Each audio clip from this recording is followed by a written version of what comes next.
اور تصل من قطع، کتنا خوبصورت، جس نے توڑا ہے رابطہ اسے جوڑنا سیکھ لو. خاص طور پر یہ بات ہے بلڈ ریلیشنز میں، بعد میں آتا ہے اور دوستوں میں، احباب میں، لیکن سب سے پہلے بلڈ ریلیشنز میں صلہ رحمی کا جو اصل تعلق ہے. مثلا داؤد رقی ہیں، اب ہمارے کتنے ہی ایسے لوگ ہیں مطلب اچھے نمازی ہیں، مومن ہیں، متقی ہیں، پرہیزگار ہیں، لیکن مسئلہ یہ ہوتا ہے کہ بھائی بھائی سے تعلق ٹوٹا ہوا ہے یا کزن سے تعلق ٹوٹا ہوا ہے. بعض مرتبہ بعض ایسے بھی معاملات آتے ہیں کہ ماں باپ بچوں سے بات نہیں کرنا چاہ رہے ہوتے، بچوں کا ماں باپ سے تعلق ٹوٹا ہوا ہوتا ہے. تو تصل امن قطع، جس نے جوڑا ہے کوشش کرو کہ اگر اس سے جوڑ سکتے ہو تو جوڑ لو. داؤد رقی صادق علیہ محمد کے صحابی ہیں، ان کے چچا زاد بھائی کزن وہ ان کے ساتھ تعلق توڑ کے بیٹھے ہوئے تھے. داؤد رقی کہتے ہیں میں مدینہ میں رہتا تھا، میں مکہ جا رہا تھا حج کرنے کے لیے، تو میں نے سوچا حج کرنے کے لیے جا رہا ہوں. ویسے جب انسان زیارت اور حج پہ جا رہا ہوتا ہے تو سوچتا ہے کہ جن جن سے تعلق ٹوٹا ہوا ہے ان سے معافی مانگ کے جائے، ان کو راضی کر کے جائے. تو کہتے ہیں کہ میں گیا اپنے اس کزن کے پاس اور میں نے اس کو تھوڑے سے گفٹس بھی دیے اور چاہ کہ اس سے تعلق میرا بہتر ہو جائے، لیکن بہرحال اس نے پھر بھی میری بات نہیں سنی، اس نے پھر بھی مجھے انسلٹ ہی کیا. میں چلا گیا مکہ حج کر کے واپس آیا تو میں پھر پہنچا صادق علیہ محمد سے ملنے کے لیے. امام کی خدمت میں جایا کرتے تھے، چھٹے امام کی امامت کا زمانہ ہے.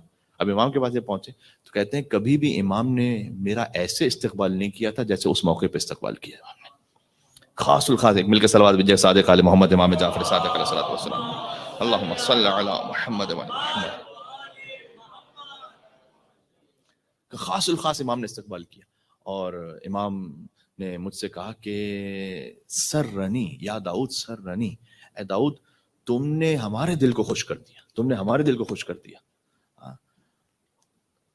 صلتک ابن العم، جو تم نے اپنے چچا کے بیٹے کے ساتھ صلہ رحمی کی ہے نا، تو ہمارے دل کو خوش کیا. تو کہتے ہیں میں نے امام سے کہا کہ مولا میں تو اس کے پاس گیا تھا لیکن اس نے میرا کوئی خاص احترام نہیں رکھا. امام نے کہا کہ وہ اس کا معاملہ ہے، اس وجہ سے اللہ نے اس کی عمر کو کم کر دیا ہے اور تیری عمر کو بڑھا دی ہے. صلہ رحمی جو ہے تجارت نہیں، صلہ رحمی عبادت ہے. تجارت میں ہوتا ہے کہ آپ نے کچھ دیا ہے تو سامنے سے کچھ وہاں سامنے ملنا ہے. تجارت نہیں ہے، یہ عبادت ہے، کرنا اللہ کے لیے.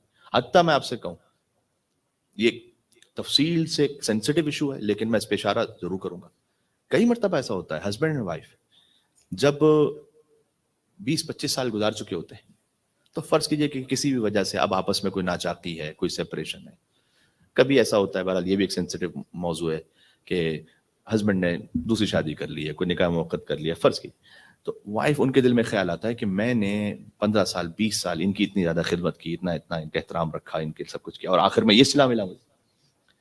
یا کبھی ہسبینڈ کی جانب سے بھی ہوتا ہے کہ وائف اگر کوئی اس طرح سے تعلق توڑ کے چلی جائے کہ جس میں انہیں محسوس ہو کہ میں نے ان کے لیے ساری زندگی کمایا، ان کے لیے گھر کے لیے اہتمام کیا، خود جو ہے وہ روزانہ 16 گھنٹے کام کرتا تھا، ہفتے میں جو ہے وہ مثلا 50 60 گھنٹے کام کرتا تھا، اور پھر آخر میں میں آپ سے کہوں جو کیجئے قربتاً اللہ کیجئے، جو کیجئے قربتاً اللہ کیجئے. آخر میں آپ کو پھر یہ ریگریٹ نہیں ہے کہ یار میں نے کیا تھا تو سامنے اسے میں نے کیا ہی اللہ کے لیے، یہ بھول گئے تو بھول گئے، اللہ تھوڑی بھولتا ہے. اگر بندے کے لیے کیا ہے تو آخر میں پھر ایکسپیکٹیشن ہے کہ بندے سے کچھ ملے گا.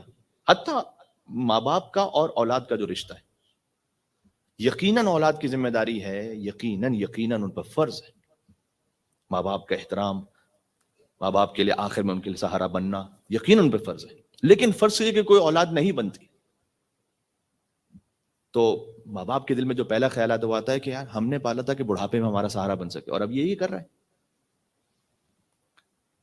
میں آپ سے کہوں گا نا، آپ پالیں اس خاطر نہیں کہ میرا سہارا بنے، آپ پالیں اس خاطر کہ مجھے اللہ نے حکم دیا. سہارا بن گیا تو اس نے اس کی ذمہ داری پوری کی، نہیں بنا میں نے اپنا کام پورا کیا. بات ہے یعنی ہر رشتہ کاش قربتاً اللہ بن جائے ہمارا. شوہر زوجہ کا رشتہ، اولاد والدین کا رشتہ، بھائی بھائی کا رشتہ قربتاً اللہ بنے. آپ یہ بہت بڑی بات ہے، یہ نیت خالص ہونا یہ مشکل کام بھی ہے اور بڑی بات بھی ہے. میں آپ کو اس کی اگزامپل دیتا ہوں. قرآن میں اللہ تعالیٰ نے میں اپنی بات سے پھر آگے نکل جاؤں گا، یہ چیزیں پوائنٹس رہ جائیں گے لیکن امپورٹنٹ بات اسی وقت میرے ذہن میں آ رہی، میں کہہ دوں. نیت کے لیے کہ آپ اپنی نیت کو، میں اپنی نیت کو ٹھیک رکھوں، اللہ تعالیٰ نے ایک مثال دی. ایک کام جو نہیں ہوا، ایک نیک کام تھا، اللہ کے حکم سے تھا، جو نہیں ہو پایا. نیت صحیح تھی, اللہ کہتا ہے سمجھو ہو گیا. ابھی میں مثال دیتا ہوں. اور ایک وہ کام کہ جو بہت اچھا کام ہے, ہو رہا ہے, نیت صحیح نہیں, اللہ کہتے سمجھو نہیں ہوا. مجھے بتلائیے گا, ابراہیم علیہ السلام نے اسماعیل علیہ السلام کے گلے پر چھری پھیری, اسماعیل ذبح ہو گئے؟ نہیں ہوئے. اللہ کہتے سمجھو بس ہو گیا کام, کیونکہ ہم تمہاری نیت دیکھ رہے ہیں. ہمیں اسماعیل کا گلا نہیں چاہیے تھا, ہمیں تمہاری نیت چاہیے تھی.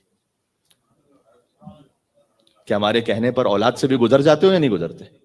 تم گزر گئے بس. لقد صدقت رویا. اے ابراہیم, آپ نے جو پیشانی کے بل لٹا کر اسماعیل کے گلے پر چھری پھیری وہ نہیں ہوئے ذبح, لیکن ہم کہہ رہے ہیں کہ آپ نے اپنے خواب کو سچ کر دکھایا, ہو گیا ختم. ہم غور فرما رہے ہیں. یہ کام جو نہیں ہوا اللہ کہتے ہو گیا, کیونکہ نیت خالص پیور ہے. ابراہیم علیہ السلام کا ہارٹ پیور ہے, اسماعیل علیہ السلام کی نیت خالص ہے. دوسری طرف سے ایک سورہ ایسا ہے کہ جو جمعے کے دن پڑھنے کی تاکید ہے. وہ پہلی رکعت میں سورہ جمعہ پڑھتے ہیں نماز میں الحمد کے بعد, اور دوسری رکعت میں سورہ منافقون پڑھنے کی تاکید ہے. وہ ہم بہرحال تنگی وقت کی بنیاد پہ نہیں پڑھ پاتے, لیکن سورہ منافقون آپ ویسے سورہ جمعہ کو تو ہم یہاں سن لیتے ہیں, بعد میں سورہ منافقون پڑھ لیا کیجئے جمعے کے دن جب بھی آپ کو موقع ملے, ہے نا. اذا جاءک المنافقون قالوا نشهد انک لرسول اللہ. منافق یہ کہتے ہیں کہ ہم یہ گواہی دیتے ہیں کہ آپ اللہ کے رسول ہیں. یعنی منافق پڑھتے ہیں محمد رسول اللہ. تو محمد رسول اللہ پڑھنا اچھا کام ہے یا برا؟ اچھا کام ہے. اس سے بہتر تو شاید کوئی کام ہی نہ ہو.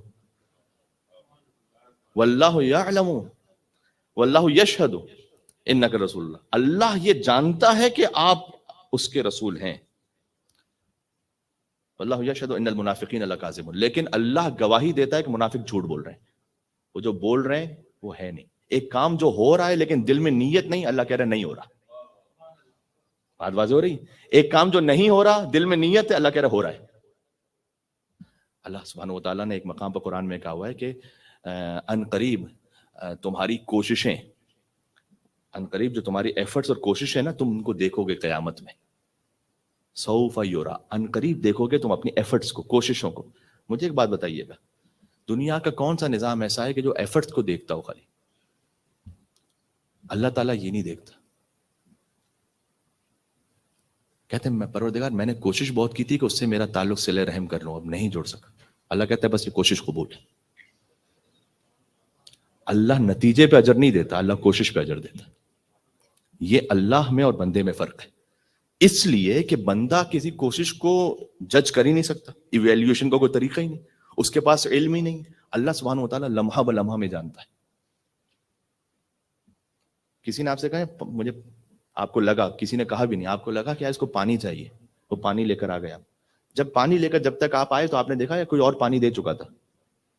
یہ جو آپ پانی لے کر آئے تھے, پانی پلانے کا ثواب مل گیا, کوشش کا ثواب ہو گیا. بات واضح؟ اللہ سبحانہ و تعالیٰ کے نظام کی یہ بیوٹی ہے, اور کہیں نہیں ہے.